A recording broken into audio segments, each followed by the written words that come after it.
You're listening to the 10 Bagger Podcast, presented by The Daily Gold. Join us as we uncover tomorrow's 10 baggers today. And now here's your host, Jordan Roy-Byrne.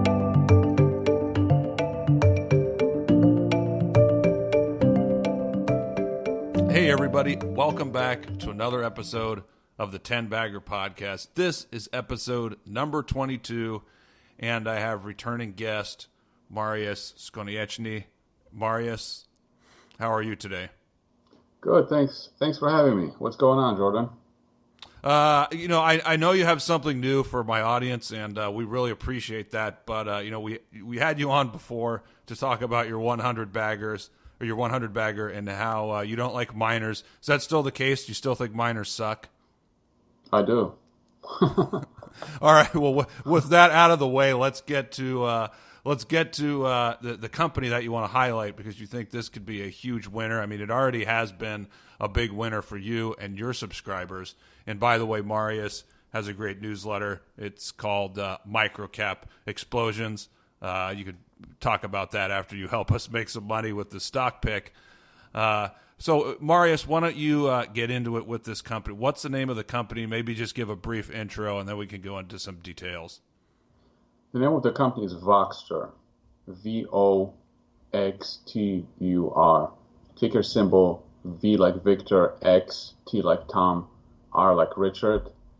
That's in Canada on TSXV, Toronto Stock Exchange Venture. And if you are looking at it on OTC, it's the same ticker symbol, but with an F like Frank at the end. So it's VXTRF like Frank. And so that's a real estate technology play. And if you ever purchased a house, or if you are a mortgage broker or real estate agent, you know that the appraisal is the bottleneck of the real estate transaction. They take forever. There's not enough appraisers out there. And appraisal creates a lot of stress for many different parties involved in the transaction. So the industry is looking for a solution, and Voxtur has a solution. Voxtur has a platform that makes appraisers faster. And by providing them data, injecting them with the data that they need to complete the appraisal, but in addition to what Voxtur is doing to make them faster, there is a huge shift taking place in the appraisal industry that barely anybody is aware of, which is going to continue to drive tremendous amount of business towards Voxtur. Okay, and maybe you can go into detail there and expound upon that. What exactly is taking place, and how is that going to benefit Voxtur? Okay, so I used to be a real estate appraiser. That's why I know the industry very well. I was an appraiser before 2008-2009 financial crisis. And when financial crisis happened in 2008-2009, the whole thing was blamed on the real estate market. And some of the blame was put on the mortgage brokers and appraisers, which is kind of true, because brokers at that time were the entities that would hire the appraiser meaning an independent entity, to appraise a house, which is needed for the lender to know what the collateral is.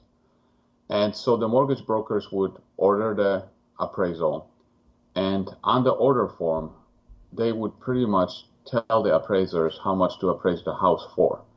And so it was an unspoken rule that if you don't appraise it for what we want, we're going to go to somebody else who will.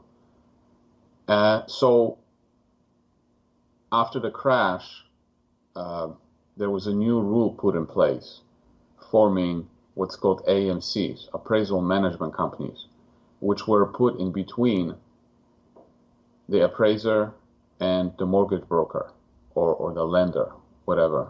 So you couldn't go directly to the appraiser you had to go through an appraisal management company. So appraisal management company is literally like a scheduling platform. You order through them and they find you an appraiser that fits your criteria. So that was from 2008, 2009 up until now. And the companies that were providing that kind of service, like AMCs, they rode that train until now. And what's happening right now is that the AMCs are getting pushed out because the lenders don't want to go through AMCs anymore. They want to go directly to the appraisers. And Voxtur has a platform that allows them to go directly to the appraisers. And there's a few reasons why they want to go direct. See, there's a shortage of appraisers. The average age of an appraiser is 62 years old. They're not, nobody really from school becomes an appraiser. It's more like a secondary career. So there's not enough of them, and they're older. And also, the appraisers do not like working for AMCs because AMC is taking a cut. So not only is there a shortage of appraisers, there's a tremendous shortage of appraisers wanting to work for AMCs. So the lenders that are using AMCs have a competitive disadvantage because no appraiser wants to work for them, and you know, the less appraisers that want to work for them, or the lower quality appraisers that work for them, takes forever. So they're at a competitive disadvantage. And so now a player like UWM, United Wholesale Mortgage, went and created what's called the direct appraisal, appraisal direct. And they are using Voxtur's platform for that reason. So more and more lenders are going that path, and that shift is happening, and barely anybody knows what's going on. Even people in the industry don't have a clue that this is happening. But if you know that this is happening and you realize that Voxtur is the beneficiary of that change, there's a tremendous amount of money that can be made on this. So in other words, it's kind of a disruptive technology play. Yeah, but when you think of disruptive technology, you think of companies that don't have any revenues. Like, oh, we have this great technology, we're going to change the world. It's totally not true with Voxtur. Voxtur has, right now, the run rate, revenue rate is about, I would say, 160 million. The market cap is about 500 million. And next year, this year, they should probably do around 300 million of revenues. So it makes it the company's trading for like less than two times revenues. And at the same time, yes, it has a technology that's disrupting the industry. Okay, yeah. So, let's talk a little bit more about financials. Well, first, valuation. So this is not currently priced at some ungodly type of valuation that we see with a lot of these tech stocks and some SaaS companies. No, it's not, because it's not on NASDAQ yet. The company is trading on TSXV, and it is preparing to go to NASDAQ in Q2 of this year, which means that the drunk growth investors, the ones that drink Kool-Aid, are going to see that incredible growth priced at crazy low valuations, and just the moment they learn about it, they're going to go absolutely mental over it. Okay, so tell me more about the current financials. I know that they're just have become profitable or about to be profitable. What's the profit expectation? I mean, if they can do 300 million in top line, what does that flow down to as far as earnings, and then beyond, how profitable do you think the company can be? Okay, so when you look at the financials right now, unless you know what's going on, you can really get turned off and see, no, this is too risky, the company's losing money. Let's talk about a little bit of a history. You see, this company was put together by an acquisition strategy. A guy named Gary Yeoman, who's the chairman of the company, he took a position as a CEO, I think it was 2017, of a company called iLookabout. And iLookabout was a it was in the tax assessment business, mostly in Canada and some in the US. In other words, it was helping the tax authorities calculate taxes by doing proper assessments on real estate. And he built two companies in the real estate appraisal space. And so he realized that there was a need to solve this problem of the appraisal being the bottleneck.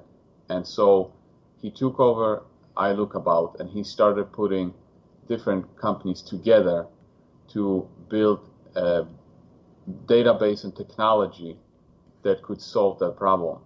And then at some point he acquired Voxtur, and so then the entire company became Voxtur, and Voxtur was a company that had a title business. So not only do they have an appraisal business, they have a title side of the business too. But because of these acquisitions, the past financials, don't look as perfect as they would for a mature company. I would say that in Q4 of 2021, they're going to be profitable or about to be profitable, very close. But now going forward, what you can expect is margins to go towards the 70-80% gross profit margins, because right now they are much lower because they are lower because of the acquisitions of older technologies that still need to be transitioned to the new technology. And once that happens, then the margins will improve. So you're looking at a company that can have 70-80% margins. So then you take whatever revenue you want to get your gross profit, and then from there you subtract expenses, which I don't know exactly what they're going to be, but it's not too crazy to think that they can have 20 to 25% EBITDA margins, when they get closer to a stabilization. So I hope that this kind of answers your question. Yeah, it does. And I know you mentioned the title business. Is that is that also separate from the foreclosure business? Yeah, so they have the appraisal business, which I described. They have a title business, and then they have a foreclosure business. And so let me just talk about the title a little bit. You see,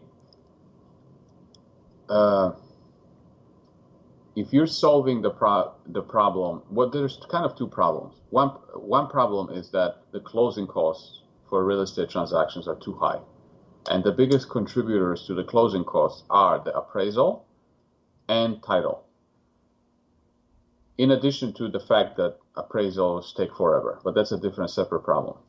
And Fannie Mae did a study recently, I think it was published on December 6th. They did a study saying that the transaction costs are too high, and especially for low-income buyers, that the closing costs are higher than the down payment.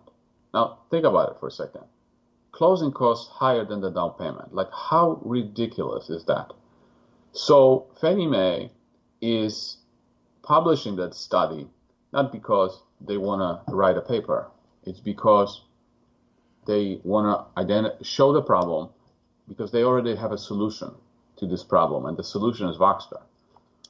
Voxtur is addressing the appraisal problem for taking too long and costs too much. So that cost is going to come down. On the title side, what a lot of people, even in real estate, don't understand, the title is like a scam, literally a scam. Why do people buy title? Well, when you purchase, you put a house under contract, you agree on a certain price, the title companies have to make sure that the title is clean so it can be transferred from one party to another. So they search the public records to make sure that the title is clean. But sometimes there could be errors in the public data. So to cover yourself from these errors, you buy title insurance. And title insurance is a one-time payment, unlike a car insurance or health insurance. You pay one-time fee. It could be, depending on the state, it could be like a percentage of the purchase price, or it could be, $1,500. But it's expensive to pay, about $2,000 for title insurance. And what's unique about title insurance is that in regular insurance, health or car insurance, the insurance companies, when they collect premiums, they price them based on probabilities of claims. And it comes out to, I would say that they pay out about 80% of what they collect, they pay out in claims. In title, that number is only 3%.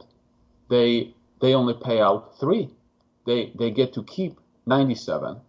So that is literally like robbing people off of their money. That's why it's a scam.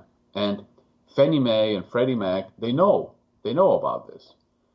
So how do you address this problem? Well, you see, Fannie Mae and Freddie are in the process of looking at what's called an alternative attorney opinion letter as an alternative to title insurance. And what's important about this is that Voxtur has a patent on attorney opinion letter combined with the data. If, and I would say more like when, Fannie and Freddie allow AOL to be used as an alternative to title insurance, Voxtur stock is going to go up faster than a rocket, because the revenue potential from that business is so huge that it makes current valuation a complete joke. So that's appraisal and title. Do you have any questions before I go on to the foreclosure business? So a quick follow up on that. So you're talking about the huge revenue potential. Just quickly, what is Voxtur's current market cap, and then what kind of potential from the AOL could they have as far as top line? Right. So current market cap is about 500 million. And when I said that the revenue for this year is going to be about 300 million, that doesn't include the AOL. Okay, that's just from the current business that they have. And the potential for AOL, it could be 300 million revenue per year to 2 billion per year. It just depends on how much market share they could get. But if they have the patent on that letter, wouldn't they have a dominant market share? Yeah, but remember, AOL would be used as an alternative, right? So the title insurance could still be used, but then you have to ask yourself that the price of that alternative product, AOL, would be about $500. Okay, $500 and $300 would go to Voxtur, and then the other $200 would go to the lawyer. So if you are a lender and you have a choice of a product, because let's remember this: mortgage is a commodity. Okay, it doesn't matter. You and I don't care who we get the mortgage from, as long as we get the best deal. But the lenders can't really compete too much on the interest rates because they all have the same access to capital. So they can't differentiate themselves on this. They can differentiate themselves on the closing time. Faster closing is better. So that's why some lenders are choosing Voxtur appraisal platform to be faster on the appraisal side to gain competitive advantage.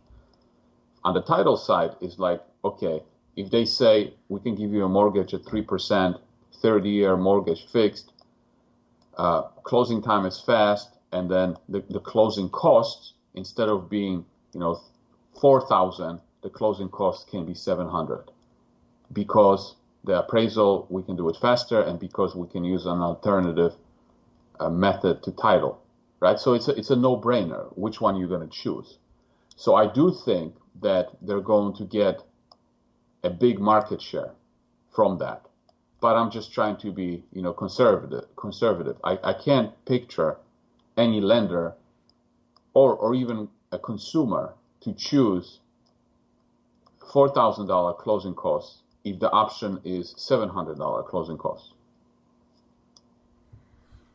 Right. Okay. Very good. Now let's. You wanted to discuss the other side of their business. Yeah, the foreclosure business. Right. So when the first, I think it was the first acquisition. So I said when the current chairman took over a company called iLookAbout, his first acquisition was Clarosity. Clarosity was a company that was ahead of its time. The market wasn't ready. They were leader in an automated appraisal technology, and they were losing money. They ended up going bankrupt because the market wasn't ready for them, and iLookAbout merged with Clarosity. In other words, they bought them out of bankruptcy for the technology and also for what's called master service agreements. In this business, you have to have master service agreements with major banks, have to be approved. Those master service agreements take forever. It can take 3, I even heard 7 years to get that. Clarosity had about, I think it was 150 or 160 master service agreements. And they were doing foreclosures for Fannie and Freddie, which is a big deal. Foreclosures meaning that they were processing their foreclosures, valuing their foreclosures. So that's why they were acquired. Also, Voxtur, which at that time was not part of iLookAbout. Voxtur was the title business, but they also had the another business which was also involved in foreclosures. They were processing the foreclosures, so they put those two companies together, and the Voxtur's portion of the foreclosure business before the pandemic, it was making about 120 million in revenue and 20 million of EBITDA. And then pandemic came, and they put a moratorium on foreclosures, and that business pretty much went to zero through that entire time. And now the foreclosure moratorium has been lifted, and of course foreclosures are coming back. And I'm not saying they have to go huge, but they're going back to the normal levels, and that business is now going to receive a lot of business. And before the pandemic, it did about 120 million in revenue, but they only had very few clients. Now they have double the number of clients. So that business alone, I wouldn't be surprised if it did 200 or 300 million, down the road. So that business alone is worth more than the entire market cap of the company. Okay, so summing it all up, in your view, this is very undervalued, given all these businesses, and then you have more than a cherry on top. You have the potential business from the attorney opinion letter and that change that Fannie and Freddie have been writing about. So do I have that right? Yeah. So you have a business that's undervalued based on just a few business units or even a one business unit, and you have this huge option for which you're not paying for. And then one other thing that I didn't say on the appraisal side was that 3 weeks ago or something like that, Fannie Mae allowed desktop appraisals to be used for purchase transactions. So let me explain this a little bit. There's different appraisals that can be used for purchase or refinance or home equity loans. The regular appraisal, let's say for a purchase transaction, is when the appraiser has to go and inspect the property, measure the property, take pictures of the property, and then go home, find the comparables, not go home, go into the office, find the comparables and write the report. That's a full-blown appraisal. And then there are other appraisal products such as drive-by appraisal, that the appraiser doesn't have to go inside, they just drive by the property, or a desktop appraisal when they can do the appraisal just from the office without even inspecting the property. Well, the drive-by appraisal and desktop appraisals are what's called alternative appraisal products, and they cannot be used for purchase transactions, right? They could only be used for, let's say, home equity line or something like that, but they weren't able to be used for purchase transactions, and I don't even think they were used for refinancing. Well, that changed 3 weeks ago. Fannie Mae said desktop appraisals can be used for purchase transactions. That is absolutely humongous, because think about this. If most of your work is full-blown appraisals, then 80% of your work is spent driving to the property, inspecting the property, taking pictures, and only about 20% is spent on the computer. So you can't really speed up that much your 80% because you have to drive there. You can't email yourself, right? You have to drive there. You have to measure it and all that. So the incentive to improve your technology is not that great. But now, if you can do it all from your office and you don't even have to leave, then 100% of your work is technology, it's on the computer. Now, if you don't improve your technology, you're going to get out-competed out of existence. And where do you get the technology from? From Voxtur. Voxtur has the technology that makes you faster. Voxtur has the technology that connects everything with the lender. Voxtur has the technology that injects all of the data into your appraisal report so that you don't have to manually type it in. Voxtur has the technology that can give you comparables, that with a click of a button, you can have them populated into the report. So through Voxtur technology, you can have 90% of your appraisal done before you even start. So now it becomes a big deal, where before it wasn't such a big deal, but now it's a complete game changer. Okay, so when we put together all the potential business that Voxtur can generate, I mean, what kind of potential for the stock are we looking at here? I mean, just using like a basic valuation for a SaaS company and not something that's totally ridiculous like we've seen recently.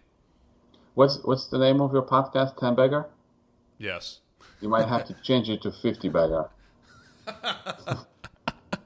Well, you know, 10 bagger, I mean, people love 10 baggers. It's a great marketing term. You know, Peter Lynch, actually, I'm sure you're aware of Peter Lynch. He actually coined the term, the 10 bagger, as one of my guests, Mike Swanson, researched and interviewed him early on when I started this podcast. He pointed that out, that, you know, Peter Lynch, one of the greatest stock pickers and fund managers of all time, he coined the term the 10 bagger. So this potentially could have 50 bagger potential. That's what you're saying. Yeah, I would say 10 bagger, it's very conservative. We should already be at 10 bagger. If this stock was on NASDAQ and people on TSX Venture weren't this insane, it should already be a $10 stock. And you know, if AOL happens, if we get more growth, and also the chairman always looks for some acquisitions, like it could easily be 50 bagger, or you know. But the wonderful thing is you're not paying for it right now because it's so cheap. in comparison to any other companies that are similar to this. It's unbelievable. And also, what people don't realize is that this whole real estate space, you have like companies like Redfin trying to come up with ways to sell real estate online, right? How can we take everything online and get rid of the brokerages and things like that? And that's what everybody gets attracted to. Well, which platform do you think they're going to use, all of these players? Which platform is the backbone of the whole transaction? It's Voxtur. And so it's easy to, see what's happening on the front end. And that's why Voxtur is a little bit harder to understand. But at the end of the day, when revenues start showing up and profits start showing up, I can tell you one thing is that Wall Street can count money. Yeah, they can't figure out where the money is coming from, but once they see money, they can count it. Okay. I would be remiss if I didn't ask you about what are the risks? Like, what are the risks that you see to the potential here?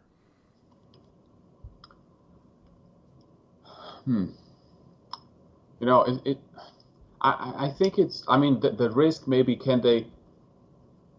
I don't even see competitors being able to come in at this point.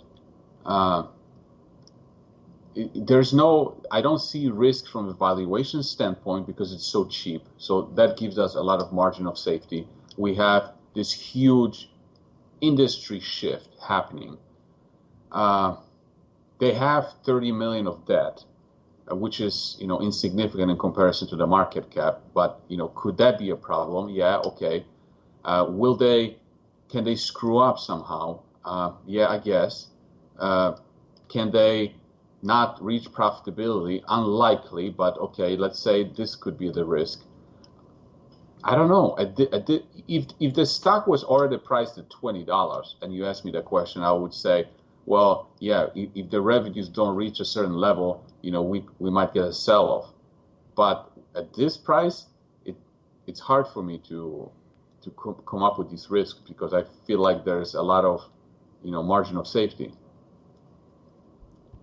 And so the stock, I'm looking here, it's trading in Canada at around $1 right now. Do I have that correct?